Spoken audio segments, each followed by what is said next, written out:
Konnichiwa मैं ओताकुज। आज मैं बात करने वाली हूँ एक ऐसे एनिमे का जिसका मेन कॉन्सेप्ट तो बाकी एनिमे से सेम ही है, लेकिन जो जिस तरीके से इन्होंने यूज़ किया है चीज़ों को वो काफ़ी डिफरेंट है। इवन इसकी एनिमेशन भी काफ़ी डिफरेंट है दोस्तों। तो मैं जिस एनिमे के बारे में वीडियो बनाने जा रही हूँ उसका नाम है गाजी कुत्ता। तो गाजी कुत्ता 2025 में आई है, जुलाई 2025 में, और इसके 24 एपिसोड्स आने वाले हैं और लास्ट एपिसोड इसका आएगा 21 दिसंबर को दोस्तों। हर थर्सडे ये एयर हो रहा है। अभी तक इसके 22 एपिसोड्स आ चुके हैं और अब इसका एपिसोड आने वाला है 21 दिसंबर को, 24th एपिसोड। तो इस शो में दिखाया जाता है कि एक स्फेयर नाम की दुनिया है जहाँ पे हर कोई फ्लोटिंग सिटी है स्फेयर नाम की, जहाँ पे वाइट कलर मतलब हर चीज़ वाइट है दोस्तों।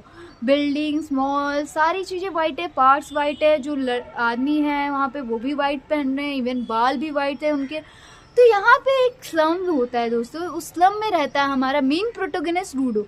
तो उसका क्या होता है कि वहाँ पे सारे क्रिमिनल्स रहते हैं और क्रिमिनल्स की फैमिली रहते हैं। शो में दिखाया जाता है कि रूडो के पेरेंट्स एक्चुअल में क्रिमिनल्स होते हैं और उनको पहले ही पिट में फेंक के मार दिया जाता है। पिट एक ऐसी जगह है जहाँ पे इस पूरी दुनिया का जो ट्रैश होता है वो फेंका जाता है और जब भी कोई क्रिमिनल होता है उसको भी ये वहीं पे फेंक देते हैं।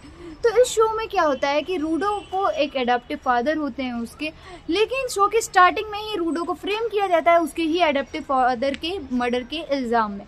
अब वहाँ पे उसको फेंक दिया जाता है पिट में। जब पिट में वो गिरता है दोस्तों तो इवेंचुअली उसे मर जाना चाहिए, लेकिन उसकी जगह पे वो एक जंकयार्ड जोन में चला जाता है। गिरते गिरते जंकयार्ड जोन में वो देखता है कि पूरी तरफ ट्रैश है और वहाँ पे बीस्ट आता है दोस्तों।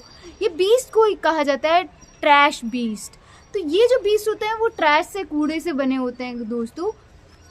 तो उसको इसको डिफीट करना होता है। तो यहाँ पे इसकी मुलाकात होती है इंजन से, जो कि क्लीनर होता है। मास्क पहन के आता है दोस्तों, अम्ब्रेला लेके, और उसके अम्ब्रेला में पावर होती है। अब यहाँ से शुरू होता है कॉन्सेप्ट मेन का। तो यहाँ पे वो बोलता है कि अगर तुम्हें जीना है तो तुम्हें क्लीनर बनना पड़ेगा, हम तुम्हें एक्सेप्ट कर लेंगे और हम तुम्हारी हेल्प करेंगे जो भी तुम्हें चाहिए उसमें। क्यों वो ऐसा कहता है? तो इसका कॉन्सेप्ट आता है कि इस शो का जो पावर सोर्स है उसका नाम है अनीमा। अनीमा क्या होता है दोस्तों?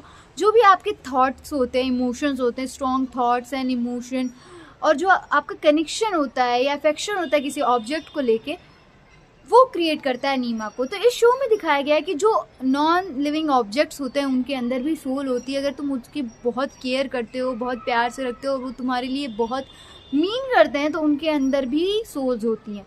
तो क्या होता है, जब आप अपने इमोशंस और थॉट्स जब आपके बहुत ज़्यादा फान पे होते हैं कह लो, तो वहाँ से आपका अनीमा क्रिएट होता है। और उस अनीमा को जब आप ट्रांसफ़र करते हो किसी भी ऑब्जेक्ट्स में, जो कि आपके ऑब्जेक्ट होते हैं, उसे हम वाइटल इंस्ट्रूमेंट्स कहते हैं। और उन वाइटल इंस्ट्रूमेंट जो कि नॉर्मल टूल्स होते हैं वो बन जाते हैं दोस्तों वेपन।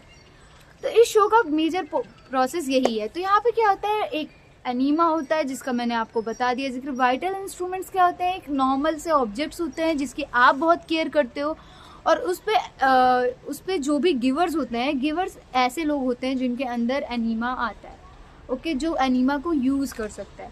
तो गिवर्स क्या करते हैं, वो अनीमा को चैनल करते हैं टूल्स में, और वो टूल वेपन में बन जाता है जिसको हम वाइटल इंस्ट्रूमेंट कहते हैं।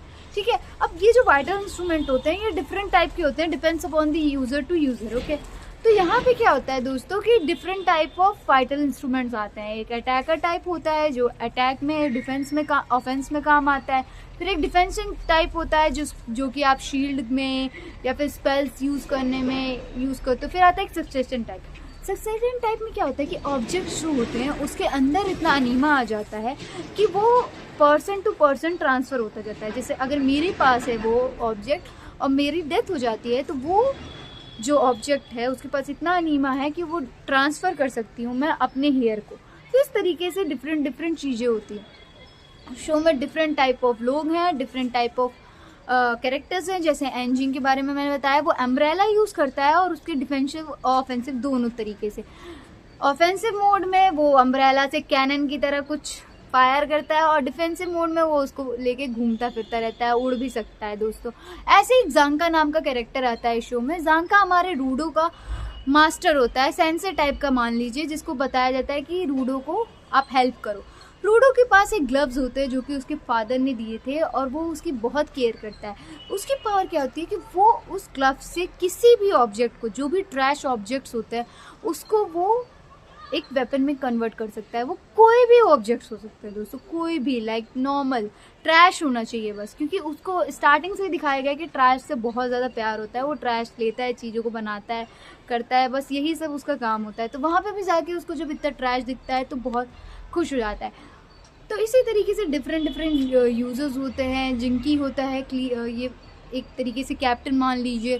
तो रूडो का मेन फोकस ये होता है कि वो स्फेयर पे वापस जाना चाहता है और उन लोगों से बदला लेना चाहता है जिसने उसके पापा को मारा था, और जो भी लोग हैं वहाँ के जिसने उसके साथ गलत किया था। तो वो क्या ये कर पाता है या नहीं कर पाता है, इसको जानने के लिए तो आपको ये एनिमे ही देखनी पड़ेगी, क्योंकि मैंने भी आधी ही देखी है, पूरी मैंने देखी नहीं है। और जब पूरी आ जाएगी तब मैं देखूंगी।